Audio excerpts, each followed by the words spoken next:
given the time to research and get a better understanding of how this works. So what is a crypto asset? A crypto asset is a digital derivative financial instrument which has properties similar to those of a cryptocurrency. Crypto assets are issued by a company or a group of individuals in order to attract financial resources or to implement projects, right? So there are many different crypto assets. Next slide, you'll see kind of the different derivations of crypto assets, right? But what they all have in common is the use of distributed ledger technology. The first of these is, quote unquote, blockchain, right? Bitcoin was the first one to use this technology. And as you can see right underneath, I have some outlines of the different types of crypto commodities that exist, right? Not only is there cryptocurrencies, there's things such as crypto commodities, right? So what is a crypto commodity? A great example of this is Filecoin. In the video we watched, talked about storage IO or something like that. But essentially, you can think about different aspects of computing, whether that be graphics processing, or whether that be storage, or whether that be computation, right? These are resources in the same way that oil and copper and iron are, the commodities of the industrial age, right? And as we move further into the digital era, it'll be more apparent that these network commodities are often like not only priced in a competitive type of fashion, but a lot more decentralized in terms of how we access them and how we think about them, how we use them, right? So there's also things called crypto tokens, right? And these are things like Steamin, which we'll get into a little bit later, a social networking platform built on top of a blockchain that pays content creators in the form of cryptocurrency. There's also things like Augur. Augur is a decentralized prediction market, right? That uses a token to create and align incentives amongst people who are participating in prediction markets, right? So you can basically place bets on anything, right? Whether it be political outcomes, sporting events, actually even assassination markets, right? Because things that require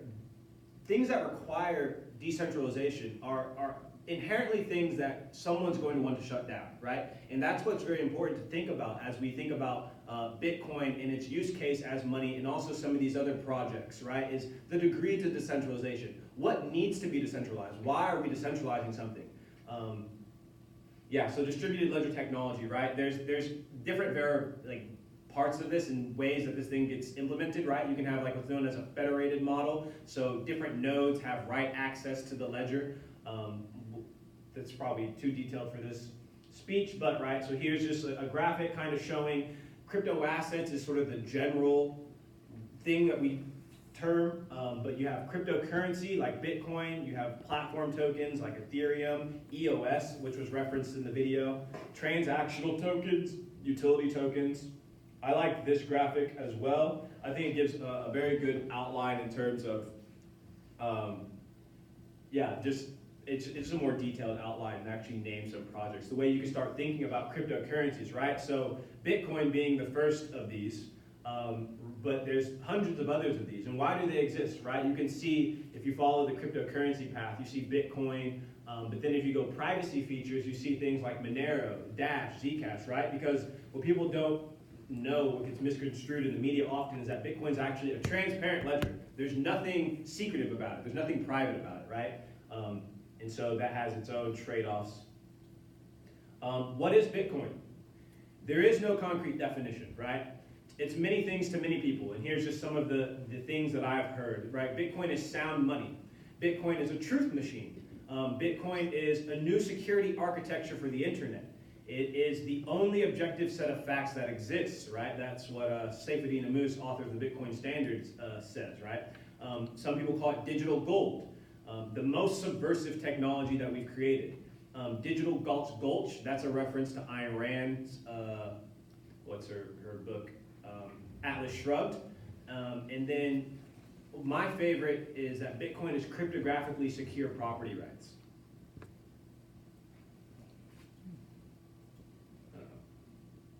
I think this is a funny meme, right? I posted it on OCU's Facebook. It's a bubble. It's a bubble. It's a bubble. It's a bubble, right? This is something we heard a lot in 2017. You've heard a lot of references to things such as tulips, right? Tulip mania, right? Bitcoin is tulips. It's not backed by anything. It has no intrinsic value, right? These are things that I hope to talk about more throughout the course of the club. What provides value? Why does Bitcoin have value? How can we create valuation models, and what does that look like? So one question that you're going to ask yourself is why, right? Why blockchain? Why Bitcoin?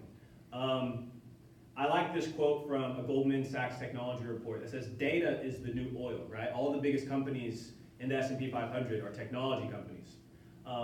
I think that some of the most important applications of blockchain are going to be those which properly align incentives between users, creators, and owners of platforms, right? So with many internet companies today, you are the product, right? When you sign up for Facebook or Google, it costs you nothing except your privacy. They use your search history. They use your attention.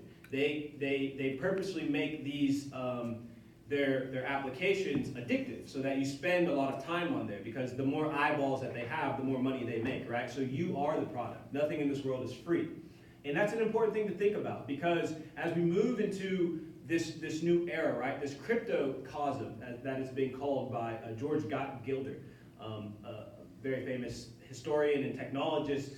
He says that things that have typically been free will suddenly cost money. Maybe you guys recently remember, this summer I got a lot of ads. As I was using Google for the first time, I noticed that I kept getting this box that kept popping up telling me that my storage is limited, and I only had 5 gigabytes of storage, and if I wanted to continue to use their cloud services, I was going to have to pay $1.99 per month, right? Because nothing is free. Maybe some of you guys remember seeing this as well.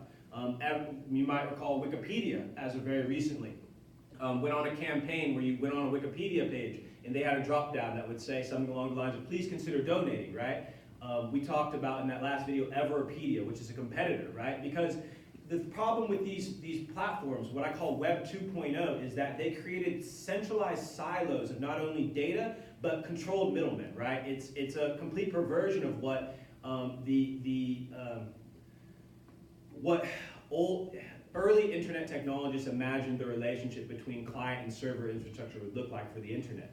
And we've essentially just created these gigantic data silos that are not only targets for hacks, but also just a complete misalignment in terms of what is their financial incentive, and then what is your incentive for using their platforms, right? My favorite use of Bitcoin is that no one should have access to the money printers of society. It's my belief that money is 1/2 of every transaction. And if you went to the 1920s, whenever the Federal Reserve was first created, you would have learned that there was a massive debate around its emergence, because people understood at that time that central banking meant someone could print money. And no one wanted anyone to be able to print money, right? So what are fund managers saying, right? I've talked a lot about investment opportunities. These are a couple of quotes from some different funds, right? Blockchains are about destroying profits, not creating them. Murad Mahmudov, he's a young chief investment officer of Adaptive Capital. This one is a good one from Turdemeester. Disintermediation means cutting out all middlemen, rent seekers. Those who seek to make money without providing any value will be cut out from the equation. Bankers, lawyers, mortgage companies, insurance firms. They will all have their business models disrupted. And then one of my favorite is Bitcoin is a put option on a new financial system, right? We hear a lot about modern monetary theory. This is something that you'll hear a lot about over the next 2-4 years, the election cycle, right? Quantitative easing. These are terms that didn't exist before the early 2000s. Many of you guys know that we're currently in what is being deemed by some a trade war, but it's very clear that America has been in a currency war for at least the last 30 years, since the Bretton Woods Agreement, right? Essentially what some economists call a race to the bottom, because you have a lot of different countries, all who have their own currency, and it's just a local monopoly, right? And so, yeah, there's a lot to be said about the interconnectedness between these central banks and how that works. But what you'll find is that every central bank in the world is directly linked to the monetary policy of the United States, because they all hold US dollars as part of their reserves. This is just a funny graphic. It's a note pointer, right? And it says, it's very much a meme, but like believes in safe investments, thinks anyone investing in Bitcoin will lose all their money, thinks debt is good for the economy, agrees with mass printing of money, and sees no problem with inflation, thinks gold is a safe purchase because it's scarce. And kind of a running joke amongst Bitcoiners is that these people are often found at universities, investment firms, and family social gatherings, right? Some of their favorite key phrases are cryptocurrencies are not real, banks are good because they help people get loans, inflation is good for economic principle.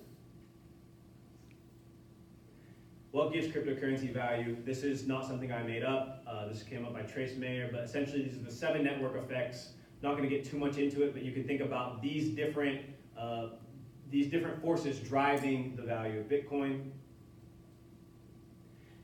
What you're going to see now is just a series of graphs, and I'm going to highlight what I think is interesting about these. So this data is provided by coinmetrics.io, kind of the leading data provider for the Bitcoin ecosystem. Willy Woo is one of the leading crypto analysts in the space. He's also an investment partner at Adaptive Capital. But what he has here is a risk-adjusted return on investment of Bitcoin versus other assets such as gold, real estate, bonds, oil. And you can see that over the last 10 years, it's been the best producing asset. This is very interesting. This is Bitcoin's monetary policy, right? And we are here. What's very interesting about Bitcoin's monetary policy is that Bitcoin is on a deflationary path, right? So most currencies are inflationary, meaning that more and more of them is printed. Bitcoin is deflationary. There will only be 21 million coins by the time all is said and done. And what you see here is a graph of how Bitcoin's inflation rate changes over time.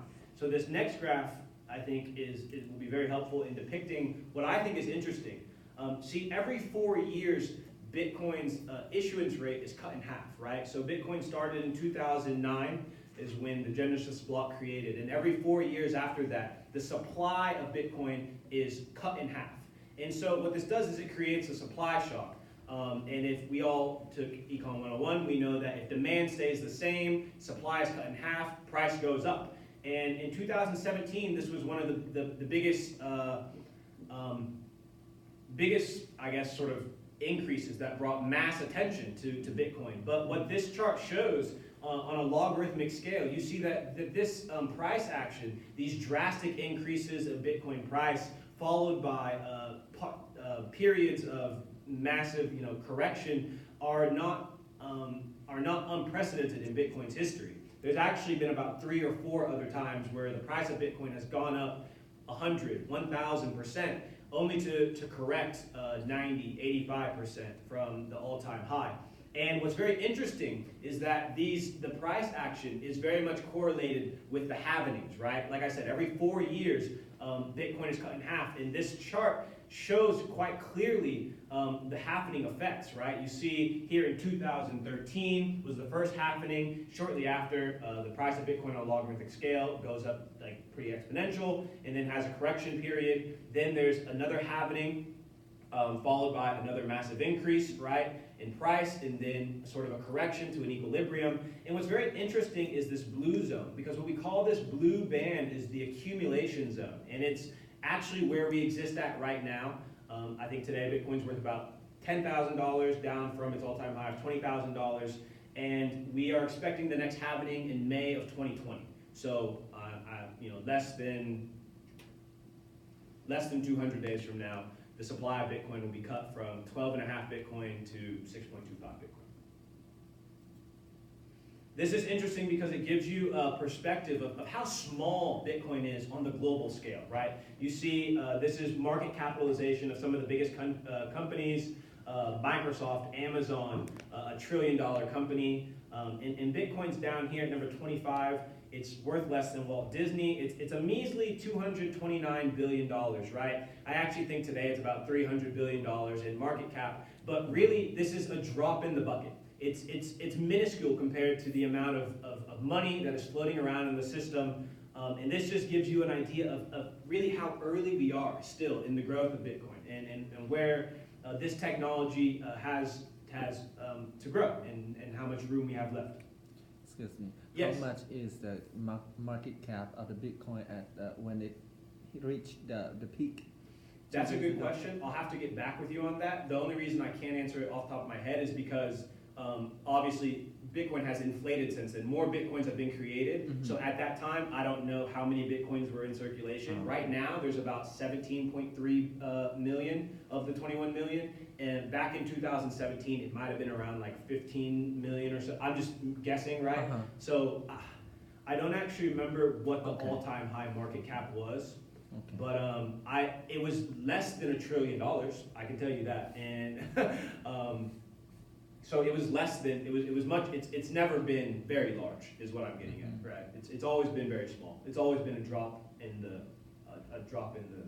macro sense. So what about other cryptos, right? There's thousands of these things. We've learned about a lot of them, many others, right? And what I like about this area is that valuation models are still unclear. There's a lot of opportunity for investment as well as new profit-sharing business models, which put users in charge of the products that they use, right? So I like to talk about, well, we'll get into some of these later. At one point in the presentation, with the video we saw, we learned about decentralized autonomous organizations, right? I am of the belief, personally, that that DAOs are going to be an area of growth over the next 30 years that is going to sort of outcompete many other traditional financial companies, right? So the typical stockholder model will be disrupted. And what you'll see with DAOs, right, this idea is that we can use blockchain, we can use smart contracts to create organizations that don't have a central point of failure. Right, so a YouTube that is not able to take down your content, a Facebook that is not able to monetize your attention, an Amazon that anyway, you get the point, right? And so some of these already exist. That's what's very interesting, right? MakerDAO is a decentralized autonomous organization built on top of the Ethereum blockchain that actually issues its own stable coin, right? And it's pegged to the US dollar.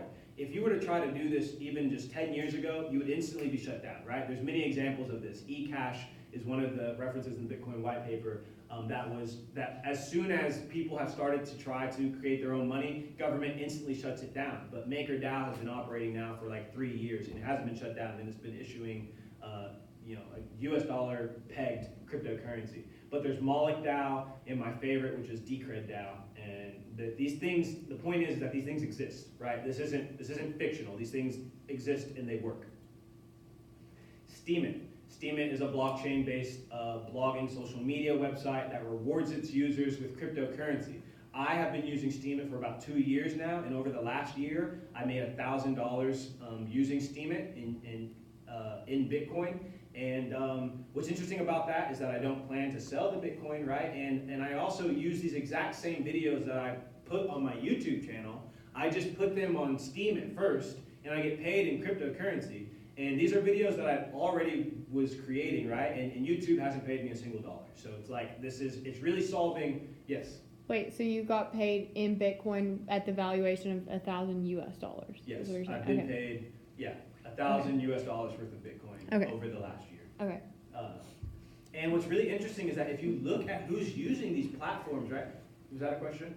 No. Oh, well, if you look at who's using these platforms, it's most of the usage is coming from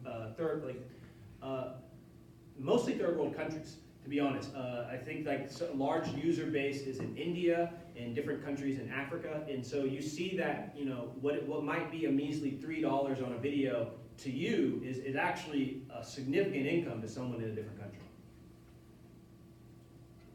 So these are different applications built on top of the Steamin blockchain, right? This is kind of getting into nitty gritty, but the point is that Apix is an Instagram type of application that rewards you in the form of cryptocurrency. DTube is a YouTube competitor that pays you in cryptocurrency. Steam Monsters is like a Magic the Gathering trading card game that's built on top of the blockchain. People are transacting and creating value through digital scarcity and different things of that nature. You saw Everpedia, the gentleman talked about, is being built on top of EOS, which he said is probably going to be one of the main content blockchains, right? This is Yeah, so it's been operating since May of 2017, and what's interesting about the EOS model is that they have what's known as delegated proof of stake. So they have 21 nodes that are distributed around the world that have right access to the blockchain. But basically, it's a very promising piece of technology that exists today, headquartered in Virginia, right, with another headquarters in Hong Kong, because these businesses know that global business is the business of tomorrow, right? You can't just be a United States company anymore. You have to be Africa, South America, North America, and Asia company in order to compete. Factum is one of my favorite projects. They're based out of Austin, Texas, and they have a lot of use cases to date. They've partnered with the Department of Homeland Security, trying to do data authentication on the southern border. The Department of Energy has recently announced that they gave a grant to Factum to do some sort of preliminary testing of the protocol, right? But Factum is another cryptocurrency, right? All these are cryptocurrencies that exist that you can go buy, invest in. Obviously do your own research, right? I'm not saying that go invest in these. What I'm saying is that this isn't fictional. This exists today. I like that the Chinese court recently upheld a ruling involving TikTok that was basically they used the Factum protocol to prove certain, I don't read the details of the case, but the Factum protocol was used in court, and it was upheld in Chinese court, which is not necessarily the greatest legal structures. So this stuff is solving real world problems. Augur is a very interesting project, a decentralized prediction market, right, with another cryptocurrency incentivized structure. You could think about sports betting used to be illegal in the United States until about a year ago when the Supreme Court ruled otherwise, right? As I said earlier, like things that require decentralization are things that someone's going to want you to not do. And Augur is a prediction market that properly aligns incentives in a decentralized fashion, so this prediction market can't be shut down. And this is the last slide, but what will we be doing? What do I hope we will achieve as a group? I want to thank you guys for coming. Kwan, you're like the newest member. Hopefully, if this is something that you're still interested in doing, really, like, this is us. This is, with the help of Dr. Abuja, this club is really what we want it to be. And so, what I will be doing is sending a survey to try to get an understanding of what you guys really want out of this, because there's really so many directions that we could take it. I obviously am super passionate about this industry and this field, and would do everything possible, but I want this to be the most valuable thing to you, right? Maybe we figure out what's a good amount of time that we meet each semester. We figure out what do we really want out of that time together? How are we all going to feel happy and feel like it wasn't time wasted? These are just some ideas that I have. Obviously, investing I think is very exciting. So trying to figure out, well, if I want to put money in some of these things, where and how do I do that? What are some of these valuation models? Policy advocacy is something that I'm very passionate about. I'm interested in law school, and so as you see here, Wyoming recently passed 15 pieces of pro-crypto regulation, and the state of Ohio, accepts Bitcoin for taxes, right? So we really see a states' rights versus federal rights issue playing out in front of our very eyes in terms of Bitcoin. And then also education, because I believe that this technology is one of the most important pieces of technology in my lifetime. I'm very interested in trying to bring in high quality speakers and also educating members of the community who have no idea that these things exist or why they should be interested in them. So a conference that might be a little too ambitious, but these are just different ideas. But really, it's our club and it's your club. And yeah, so I want to thank you all for coming. This is the last slide. Yeah, if there are any questions or any thoughts, I'd love to answer them. That was good. Good job.